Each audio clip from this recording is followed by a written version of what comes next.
बुजुर्गों, ये आप भी जानते हो, ये उलमाए किराम भी जानते हैं, आज जिस औलाद को मोबाइल चलाने से फुर्सत नहीं मिलती, आप क्या उम्मीद कर सकते हो कि मरने के बाद वो तुम्हारी कब्र पे जाकर के सूरह यासीन पढ़ देगी। जिस औलाद को आज अपने मसरूफियात से फुर्सत नहीं है, आप क्या उम्मीद कर सकते हो कि वो आपकी कब्र पे जाकर के कुरान पढ़ेगी। इसलिए इल्मी साहब का ये शेर लिख लो कि पढ़ के तू कुरान को अब जमा कर ले कुछ सवाब, कब्र पर फिर कौन आए फातिहा के वास्ते। काम वो कर ले प्यारे जिसके 22 कब्र में, बागे रिजवा से खुले खिड़की हवा के वास्ते। काम दोजक के किए जन्नत का है उम्मीदवार, कसरे जन्नत तो बना है पारसा के वास्ते। तो अपने बच्चों को मदरसे का रुख कराओ। ये बात मैंने इसलिए बोली कि जब औलाद हाफिज होगी, आलिम होगी, तो वो नमाज पढ़ेगी, और जब नमाज पढ़ेगी तो ये दुआ करेगी, रब्बना ग़फ़िरली वले वालिदैया वलिल मुमिनीना यौम यक़ूमुल हिसाब, जिसका तर्जमा ये है, ए अल्लाह मुझे बख्श दे, मेरे माँ बाप को बख्श दे और तमाम मोमिनीन को बख्श दे।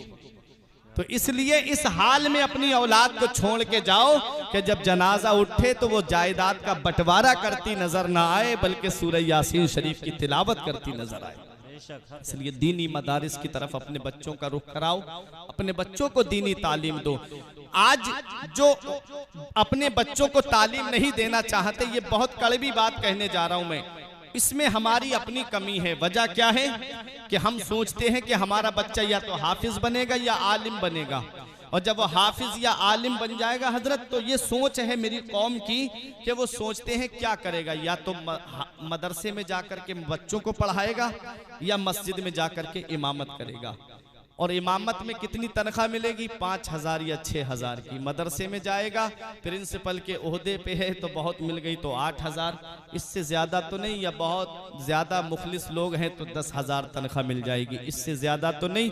ये मेरी कौम की सोच बन गई है। आज मैं आप ही लोगों में से किसी से कहूँ कि मैं आपके बच्चे की फला जगह जॉब लगवा रहा हूँ, तो आप कहोगे मौलाना साहब कम से कम तनख्वाह 25,000 होना चाहिए, कम से कम तनख्वाह 50,000 होनी चाहिए। क्यों? क्योंकि मेरा बच्चा कैसे घर वालों का पेट पालेगा, कैसे अपने बच्चों का गुजारा करेगा, बहुत सारे अखराजात हैं, बहुत सारे खर्चे हैं। ये बात हम अपने बच्चे के लिए सोच रहे हैं, लेकिन कभी सोचा हमारी मस्जिद में जो इमाम आया है, क्या उसके अखराजात नहीं हैं? क्या उसके बीबी बच्चे नहीं हैं? क्या उसके भाई बहन नहीं हैं? क्या उसके माँ बाप नहीं हैं? क्या उसका कोई खर्चा नहीं है? आज हमारे घरों का हाल देखो तो सारी फैसिलिटी हमारे घर में मौजूद है, और इमामों का हाल देखो तो बाथरूम भी बना हुआ नहीं है, वो दूसरे के यहाँ पर जाकर के बाथरूम के लिए जाते हैं। मैंने अक्सर मस्जिदों में देखा है। ये आज मेरी कौम ने हाल बना दिया है ना, यही वजह है कि आज अमीरों के बच्चे मदरसे में पढ़ते हुए नजर नहीं आते हैं। इतना याद रखना प्यारे मुसलमानों, ये उलमाए किराम हैं, आला हजरत अजीमुल बरकत फरमाते हैं उलमा को माकूल तनख्वाह देनी चाहिए ताकि वो दीन की खिदमत जो है वो खुशदिली के साथ में करें। और शेख सादी फरमाते हैं उलमा रा ज़र भी दे, उलमा को ज़र दे, यानी उलमा को माल दे, ताकि वो दुनिया व मा फीहा से बेनियाज हो करके सिर्फ बैठ करके बच्चों को दीनी तालीम देते नजर आए। बेशक, सुभान अल्लाह, सुभान अल्लाह।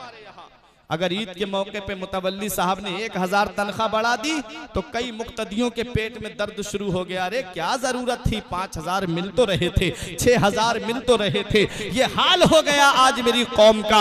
इतना याद रखना प्यारे मुसलमानों, जो कौम अपने इमामों की इज्जत नहीं करती, जो कौम अपने असातिज़ा की इज्जत नहीं करती, जो कौम अपने आलिम और हाफिजों की इज्जत नहीं करती है, उस कौम का नाम बहुत जल्दी सफाए हस्ती से मिटा दिया जाता है। मेरे प्यारे मुसलमानों, ये गौसे आजम है जो दीनी तालीम हासिल करते हैं, और खुद गौसे आजम ने फरमाया, अब कसीदा गौसिया सुनो, कल मेरी तकरीर खत्म होने जा रही है। मेरे गौस फरमाते हैं दरस्तुल इल्म हत्ता सिरतु कुतबा, मैंने पहले इतना इल्म हासिल किया है, मैंने इतनी तालीम हासिल की है कि अल्लाह ने मुझे कुतुब बना दिया। सुभान अल्लाह, अल्लाह ने मुझे कुतुब बना दिया।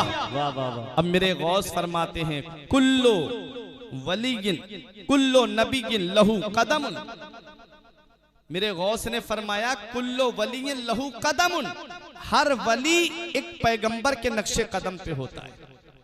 व इन्नी अला कदम नबी बदरिल कमाली, और मैं मदीने वाले मुस्तफ़ा के नक्शे कदम पे। कुल्लो वली लहू कदम, हर वली के लिए एक पैगंबर का नक्शे कदम होता है। अब यहां पहुंच करके ये बता दूं, मेरे गौसे आजम किसके नक्शे कदम पे हैं? गौसे आजम मदीने वाले मुस्तफ़ा के नक्शे कदम पे हैं। इसी को मेरा इमाम कहता है, तू हसनी हुसैनी क्यों ना मुहियुद्दीन हो, ऐ खिजर मजमए बहरैन है दरिया तेरा। मेरे गौसे आजम मदीने वाले मुस्तफ़ा के नक्शे कदम पे हैं। हजरात हुजूर मखदूम अशरफ जहांगीर सिमनानी ने हुजूर सैयद शरफुद्दीन याहिया मुनीरी, जिनका मजार बिहार की सरजमीन पर है, उनके किसी मुरीद से पूछा था कि जरा पता लगाओ मैं किसके नक्शे कदम पे हूं। किसने पूछा था? मखदूम अशरफ जहांगीर सिमनानी ने। सुभान अल्लाह। जो बादशाहत छोड़ करके आए, जो सल्तनत छोड़ करके आए, आज एक बार कोई कुर्सी पे बैठ जाए 5 साल के लिए तो उसका दिल चाहता है कि वो कुर्सी को न छोड़े, और परेशान रहता है कैसे ये कुर्सी मेरे पास रहे, मेरे पास से जाए नहीं। लेकिन वो थे हजरत मखदूम अशरफ जहांगीर सिमनानी, जिन्होंने अल्लाह की रजा के लिए और नबी के दीन की खातिर बादशाहत को छोड़ दिया।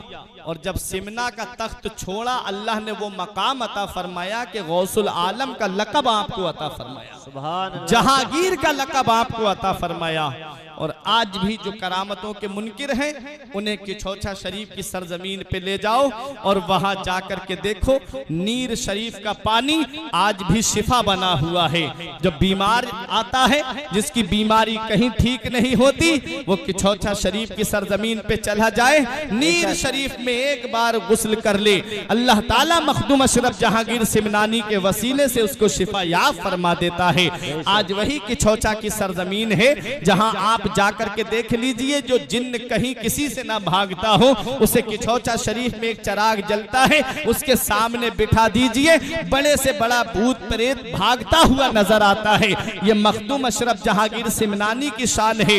ये मखदूम अशरफ जहांगीर सिमनानी है जिन्होंने सल्तनत को छोड़ा, बादशाहत को छोड़ा, अल्लाह की रजा के लिए, दीन की नशरो इशाअत के लिए। अल्लाह ने वो मकाम अता फरमाया कि वो लेटे तो किछौछा की सरजमीन पे है, उनका जिक्र मुरादाबाद कुदरकी की सरजमीन पे हो रहा है। नारे तकबीर, नारे रिसालत, मसलके आला हजरत फैजानी हुजूर गौसे आजम, फैजानी हुजूर मखदूम सिमना हजरत मौलाना फुरकान रजा मंजरी।